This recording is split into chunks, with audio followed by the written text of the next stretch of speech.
Qara shogird, bizning kasbimizda eng muhimi chestni bo'lgin.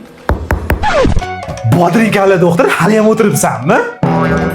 Esladingmi bolam? 72 yoshli homilador xolangmi? Конечно, eslaydi. Mana buni ol bolam. Faqat bitta iltimos. Homilador deb yozib ber. Esladim. Bu homilador deb yozib berganingga 5 oy bo'lyapti. Qorni dam bo'lsa bo'lyapti, lekin hech qanaqa xabar yo'q-ku. Bilasan, ba'sachiman. Xolang borgan sari realga o'xshab qolyapti. Tushunmadim. Faqat yeb yotibdi-da.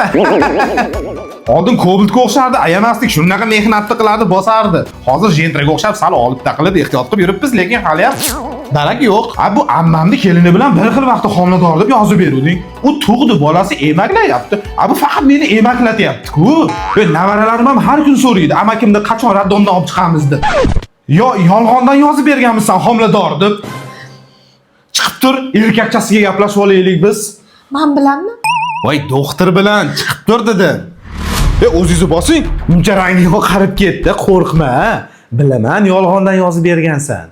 Prosta yolg'on gapirish yaxshi emasligini, oqibati yomon bo'lishini kampiram bilib qo'ysin. Qiynalib ketdingizmi? Hech qanaqa qiynalganim yo'q. Aytgan mevasini olib kelib berdim, aytgan ovqatini olib kelib berdim, aytgan narsasini yeydi, ichadi. Mayli, maza qilib yashasin. Prosta yolg'on yomon-da bratishka. Ha, to'g'ri. Seni ham rosa vaqtingni oldik-a. 1 2 3 4 5. Ha, shustri. Mana. Kattalarning ishiga aralashma. Yo, yana 4 ta beraymi? Kontrakt o'qiysanmi deyman-da? Ha, kontrakt. Lekin pulga o'rganish yaxshi emas.